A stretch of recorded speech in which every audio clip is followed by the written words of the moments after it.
We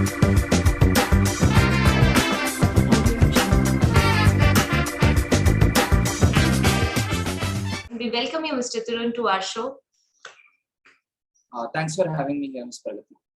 So, Mr. Tarun, the brand narrative, the emotion or the idea behind the brand narrative is to reach out to the people, to the larger audience, and know and tell them the grit and perseverance which a person or the founder has put into bringing the brand. So we would like to know more about DeepThought today. What was the vision and what was the idea which just initiated you to start something like this? So thanks for the question, Ms. Pragati. Thank you for the opportunity. So DeepThought started off with a question, and the question is, what if the entire world... Tarun, you're too close to the camera. Now it's good. Yeah. So DeepThought started off with a question. The question is, what if everyone is a researcher? I mean, today the whole world is run by a handful of scientists, economists, and researchers. What if every child grows into a researcher? Wouldn't the world be a happy place to live in, where everyone is, comfortably engaged in research? That's the question DeepThought started off with. And what we're trying to do is, we're trying to change the fundamental attitude with which a child learns. That is, if I'm a third grader, and if I'm learning, say, 25 plus 17, one approach is somebody tells me carry forward, somebody tells me the rules, and I follow the rules, and then I learn it. Even in the most progressive schools, you will do practical application, you will do experiential learning activities and all of that. But end of the day, that is Aryabhatta's theory and you learned it. But what we are trying to do is, can that be the child's own place value system? Can the child come up with an own theory, investigate it in so many different ways, and learn much like how a professional mathematician learns? Or if there's a child in 10th grade who's studying French Revolution, instead of looking at the book and saying, okay, this is what French Revolution is, can the child look at the textbook, read that, but investigate it like how a historian investigates it? Where a historian asks, okay, this is one source I have. What are the other sources of information? Was this source biased? Was this author biased towards that thing, and so on? What is the archaeological evidence I have? What is the theory I have around this? Once I have this theory, can I get some more evidence to corroborate my theory, and so on? So can the child learn with the attitude of being a researcher? That is the question we're asking as a company. All right. So great to hear your thoughts about that. You just do not want the education to produce some students who are just following Aryabhatta. Rather, you want to make a lot of Aryabhattas in our country, right? So researchers, you want to bring researchers through technology. It's a perfect amalgamation of education with technology. So Tarun, I would like to know a little more about DeepThought, that how exactly it's serving the students community and it's serving the education sector. Yeah. So Pragati, what DeepThought does today is we run learning to learn classes for children. So through these learning to learn classes, the children learn how to approach any particular topic, how to ask better questions. And we use our own LMS called the Socratic Dialogue Learning Management System. So the LMS has something called Thread Builder. So in the Thread Builder, what the kid does is, while the teacher is teaching, the kid enters what the teacher is teaching, and the kid also types what the kid thinks about the same topic. So that makes the kid practice very high level of attention and very high level of concentration. And the kids also develop their own interpretation. I'll give you a quick example. In one of the classes, the teacher said Britishers were scared of Gandhi. In the social studies class, the teacher said Britishers were scared of Gandhi. And the kid writes, in an exam, if they give us a tough question where we don't know how to approach, we get scared. Gandhi's methods were all new. Britishers did not know how to approach those methods. Maybe that is why they got scared. So she's not just telling what the teacher told.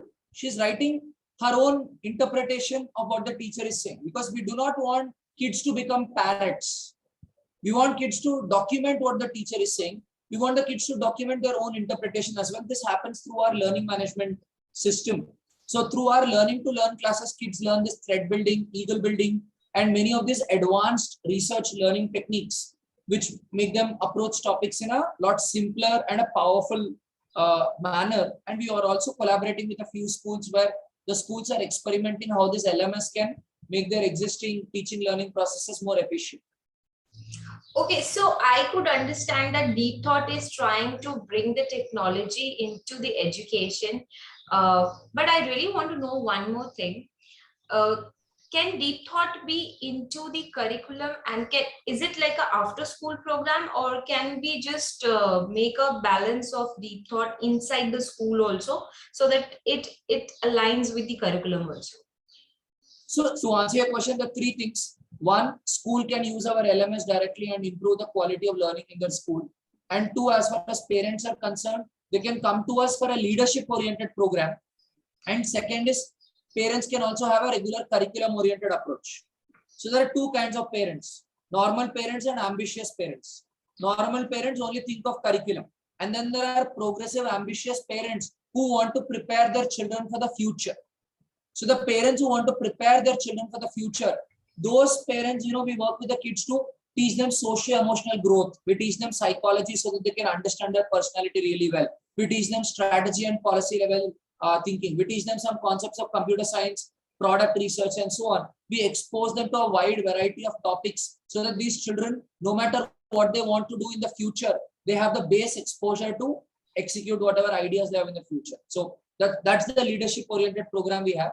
But for the parents who want usual curriculum oriented focus, we do this maths program where the kids develop interest in mathematics by doing our program. So these are the three things we're doing right now.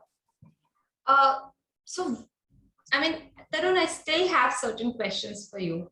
So, if I'm a parent, say, and I want to use DeepThought for my parenting, and I really want to bring out my child's researcher attitude, how exactly DeepThought will transform my child from a normal school going to a different child who has a mindset shift and is interested in researching, and there's an attitude shift? So I have a question for you. So as a parent, are you only interested in the school syllabus, or are you interested in a larger personality transformation of your child?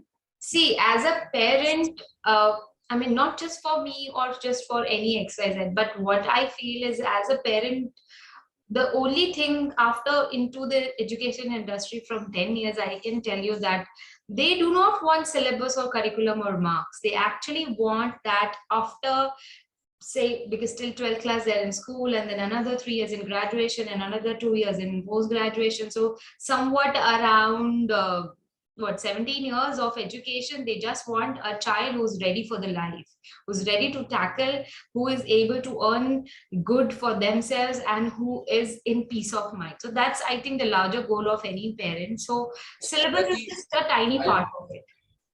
Ms. Pragati, I think I'll disagree a bit here. I feel more than 95% of the parents today find it very difficult to think beyond the school curriculum. Because they are able to see it only through marks, whether their child is able to achieve or not. That's the problem with it. That is why, so what I'm saying is, if you are a parent who falls into this 95% category, what we have for you is a mathematics program. In this mathematics program, your child will be able to relate maths with real life. Your child will be able to see mathematics in a fun and joyful manner. But if you are in that 5% of parents who are thinking beyond the curriculum, what we do is we introduce your child to theories of thought leaders like Professor Clayton Christensen, Professor Jim Collins, and so on. So your child can grow like a strategist, like a Chanakya. That tomorrow, if your child wants to be a psychologist, your child can be one of the top psychologists in the world. If your child wants to be an entrepreneur, your child can start his or her own company and have a complete understanding of user experience, of technology, of finance, and so on. Or if your child wants to become a scientist, your child can be a trend-setting scientist, right? With expertise in experiment design and so on. So we have that holistic learning program where we introduce kids to a lot of topics like experiment design, business strategy, economics, public policy, and so on. That's the leadership program, which does not look at the school curriculum at all.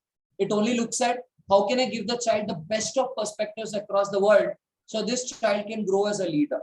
That's one program we have. The other program is a mathematics program. Let me explain how this mathematics program works. Let's say there's a third grader who's learning mathematics. So if the child is doing 25 plus 17, we don't teach the kid. We only ask questions. We ask the kid, what is 25? The kid says 2 boxes and 5 chocolates. What is 17? 1 box and 7 chocolates. We ask the kid, what is addition? The kid says combining. I ask, how will you combine? So the kid says, okay, 5 chocolates, 7 chocolates. I can't hold 10, more than 10 in my hand. So I will make them into a box. So 5 chocolates, 7 chocolates is 1 box and 2 chocolates. Then I ask the child, how many boxes? He says, earlier I had 2 boxes and 1 box. Now I got a new box. So it is 4 boxes. So 4 boxes and 2 chocolates, it is 42. Now, many parents, by listening to this, they'll say real world application. My point is not real world application. My point is we did not teach the child. We only asked questions. And by asking questions, the child is able to figure out what it is about. So even in 10th class, when we teach trigonometry or coordinate geometry, we don't teach the child anything. We ask questions, and through questions, the child is able to arrive at the concept all by self. So that is what I mean by research-oriented approach. Now, why is this approach of mathematics very important? I'll give you 3 reasons. Reason number 1, if your child is solving 10 problems at school, should your child have the capability to solve the 11th new problem all by self? Today, you go to any of the Edtech coaching and all these companies. What is happening is you have to buy hard 1,000 problems, then you know how to solve the 1,000 problems. At DeepThought, what we're saying is learn only how to solve 10 problems. By learning these 10 problems, you'll be able to solve 100 problems on your own. Because you're learning a strategy of how to approach a problem. So that is one thing, that your child will appreciate strategies of how to analyze problems. Point number 2, what if your child becomes a film director later and leaves mathematics? Mathematics will still stay with your child because what you're teaching your child is not sin theta, cos theta. What we are teaching your child is mathematical thinking. That mathematics introduces you to something called heuristics. Heuristics are a very powerful mental models, psychological models that sit in your head. So by doing maths, you are psychologically transforming your mind to think in a dynamic manner. So even if you're a filmmaker, you will be able to make better decisions because of mathematics. I mean, today I hope you'll agree with me that some of the smartest minds in the world are mathematicians. They may leave maths and they may go into another field, but they're still excelling in other fields. Why are they excelling in other fields? Because they have very mathematical thinking. So our program makes your child get mathematical thinking, that tomorrow, no matter what future your child gets into, this mathematical learning stays with your child. And the third and the most important reason is your child is happy while doing mathematics. You show the joy of learning. That's the most important part of the entire thing. Right. So Tarun, I have another question because since you're talking about in-school program and post-school also. So suppose I have a school and I have asked DeepThought you to please establish an LMS system in our school, and we are happy to do with the DeepThought. And so my question is, would my treaters need a lot of training? Because right now in the industry there are 2 types of teachers. People who are like before 21st century and people who are of 21st century. So some people are tech savvy, some are not. So tell me, would they be needing a special coaching, or will it be like easy to sail through? So see, our technology is not tough per se, but the problem which teachers will have is whether you're 21st century or 20th century, we are trying to bring an MIT, Harvard kind of an approach into school system. So the teachers should be willing to unlearn and relearn to see this approach. All right. So the school management has to have that vision to bring research into the school. If the management has that vision, we are very happy to train the teachers. There's a little bit of training which might be required. We are happy to train the teachers. We have implemented this in Sriram Universal School, Hyderabad. The teachers absolutely loved it because Sriram is a very different school. Dr. Jyoti Reddy is a very progressive educationist who's trying to bring world-class education into the school. So the teachers are also very forward-looking. So when the teacher was trying to do very creative things in the class, she saw that our LMS was able to bring that creativity out of her children She was able to see what her children are thinking, what questions they're asking, and so on, which as a teacher, she usually doesn't get a chance because of the time limit in the class. But because the LMS is already letting the kids express everything, after the class, she's able to see everything and go back to the class with a lot of insights of what her students are doing. So if it's a very progressive school where the school is run by an educationist who has a very strong idea of education, our LMS gives a lot of power for the educationist to implement all the ideas with minimal effort. So in such schools, I don't think training is much of a problem, because in Sriram's school, hardly it took 1 or 2 sessions before we didn't train the teacher at all. We directly went into the computer lab. The teacher and the kids were working on the go. We tried figuring things out. From day 3, the teacher and the kids were super comfortable with the LMS. Without any training, on the go, they were able to figure out. But again, it depends on the school. If the school is run by a visionary educationist who's been encouraging teachers to be creative and who's been encouraging teachers to encourage the thought process of the kids, I feel without much training, the teachers will be able to use, because we're very happy to share the testimonial videos of Sriram School teachers and students as well. They were able to figure out things on the go. Excellent. So this is, and I am quite curious to know more about DeepThought, but so far I have understood the basic things, and I'm sure the viewers must have also got interested in the very specifically told by Tarun as the researcher mindset. It was a beautiful conversation with you, Tarun, and we look forward to have more conversation with you in future. And thank you for your time, and thank you viewers for your time.